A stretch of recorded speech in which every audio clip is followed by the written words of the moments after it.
वो शब्द हवा में लटक जाते हैं। एक पल के लिए ब्रह्मांड खामोश हो जाता है। मुझे थोड़ा वक्त चाहिए, बस। 3 शब्द, और तुम्हारा बनाया हुआ खूबसूरत कांच का महल कांपने लगता है। कमरा अचानक ठंडा हो जाता है। दीवारें मुड़ने लगती है, जैसे किसी बुरे सपने में।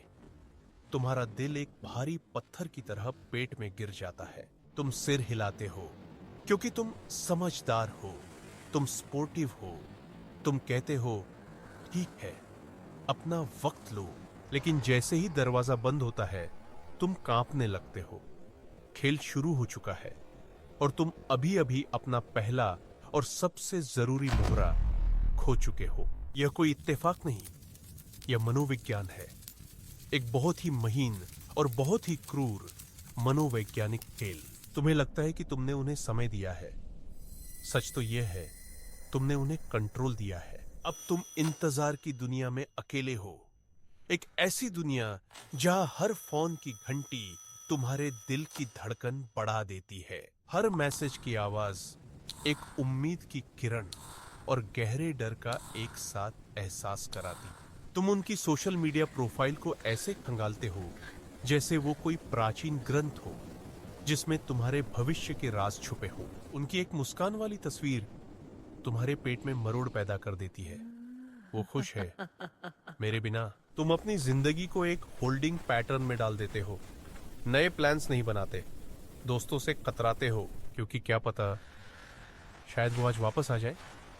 तुम एक ऐसे एयरपोर्ट पर इंतजार कर रहे हो जहां कोई फ्लाइट लैंड ही नहीं करने वाली। समझो, यह वक्त उनके लिए नहीं है, ये तुम्हारे लिए एक टेस्ट है।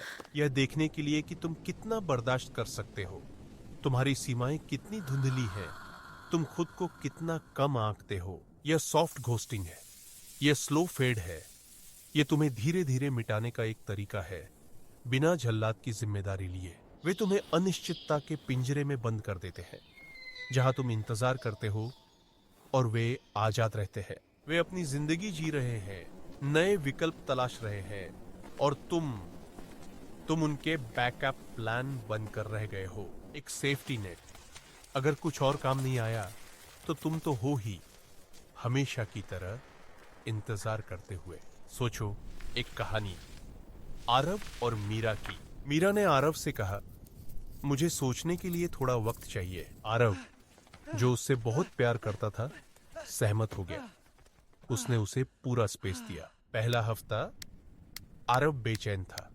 उसने 7 बार मैसेज टाइप किया और डिलीट कर दिया। दूसरा हफ्ता उसने मीरा को उसके दोस्तों के साथ हंसते हुए एक तस्वीर में देखा। उसका दिल बैठ गया। 1 महीना बीत गया। आरव की दुनिया सिकुड़ गई थी। वो बस इंतजार कर रहा था। उधर मीरा, वो अपना वक्त ले रही थी।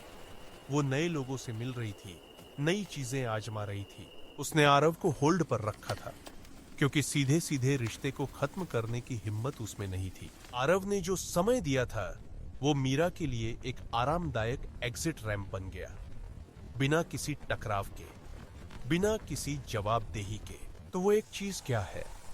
वो एक चीज जो तुम्हें उन्हें कभी नहीं देनी चाहिए जब वो कहें, मुझे वक्त चाहिए। यह समय नहीं है, यह स्पेस नहीं है, यह है अनिश्चितता की पुष्टि। ये तुम्हारा मौन समझौता है कि तुम अपनी जिंदगी रोक दोगे और उनके फैसले का इंतजार करोगे। ये वो चीज है जो तुम उन्हें कभी नहीं देते। तुम उन्हें अपनी जिंदगी का पॉज बटन नहीं देते। तो तुम क्या करते हो? तुम गुस्सा नहीं करते, तुम भीख नहीं मांगते, तुम कोई अल्टीमेटम नहीं देते। तुम अपनी शक्ति वापस लेते हो, शांति से, सम्मान से।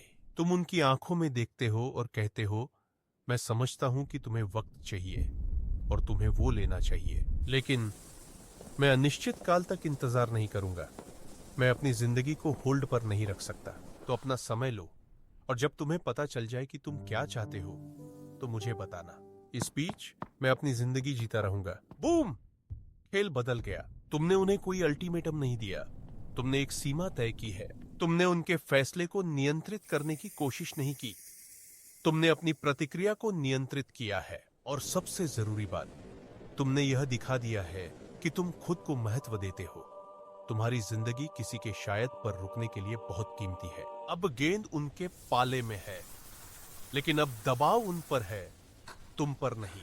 अगर वो सच में तुम्हारी परवाह करते हैं तो वो इस वक्त का इस्तेमाल सोचने के लिए करेंगे और एक फैसले के साथ वापस आएंगे। और अगर वो नहीं करते तो वो बस गायब हो जाएंगे और तुम्हें तुम्हारा जवाब मिल जाएगा, बिना एक और दिन बर्बाद किए। याद रखो, जो तुम्हें सच में चाहता है वो तुम्हें अनिश्चितता के समंदर में तैरने के लिए नहीं छोड़ेगा। वो तुम्हें खोने का जोखिम नहीं उठाएगा। तो अगली बार जब कोई तुमसे वो 3 शब्द कहे तो डरना मत। गहरी सांस लो और उन्हें वो एक चीज देने से इनकार कर दो जो वो सच में मांग रहे हैं। तुम्हारी शक्ति, तुम्हारा आत्मसम्मान और तुम्हारी अनमोल, कभी न रुकने वाली जिंदगी।